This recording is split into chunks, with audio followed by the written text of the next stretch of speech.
Let's make news at 6. Let's make news at 6। प्रधानमंत्री नरेंद्र मोदी ने Navi Mumbai international airport के पहले फेज का उद्घाटन किया। पहले फेज में एक टर्मिनल और रनवे बनाया गया।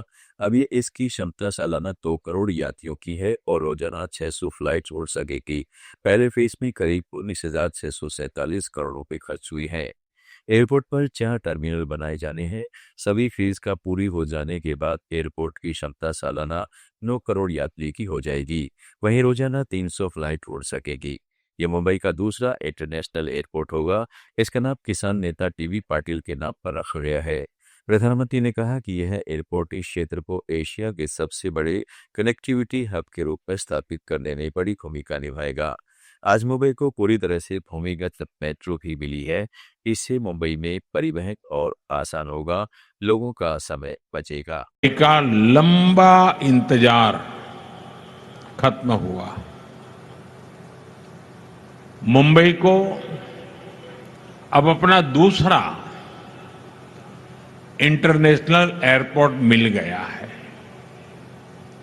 ये एयरपोर्ट इस क्षेत्र को एशिया के सबसे बड़े कनेक्टिविटी हब के रूप में स्थापित करने में बड़ी भूमिका निभाएगा। आज मुंबई को पूरी तरह से अंडरग्राउंड मेट्रो भी मिली है।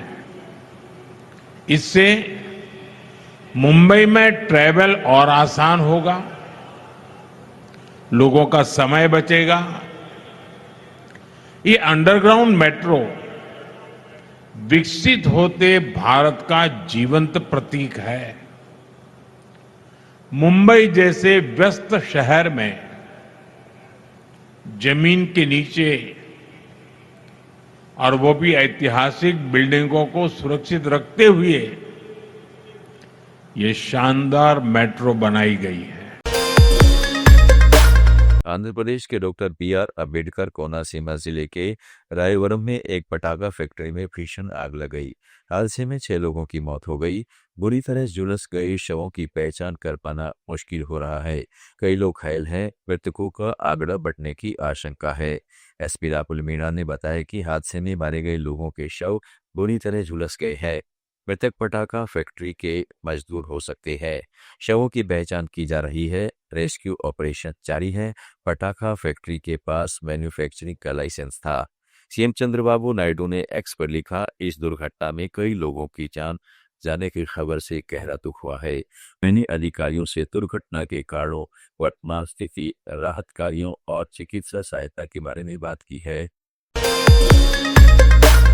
सपा प्रमुख अखिलेश यादव ने आजम खान के जेल से छूटने के बाद पहली बार मुलाकात की। दोनों नेताओं के बीच बंद कमरे में 2 घंटे तक बातचीत चली। अखिलेश ने कहा, आजम साहब बहुत पुराने नेता है, उनका गहरा साया हमेशा हमारे साथ रहा है। आजम परिवार पर अजबा केस करके वर्ल्ड रिकॉर्ड बनाना चाहती है। यह बड़ी लड़ाई है और उसमें हम सब मिलकर लड़ेंगे। ब्रिटिश पीएम कीर स्टारमर ने मुंबई में बॉलीवुड अभिनेता रानी मुखर्जी के साथ फिल्म देखी।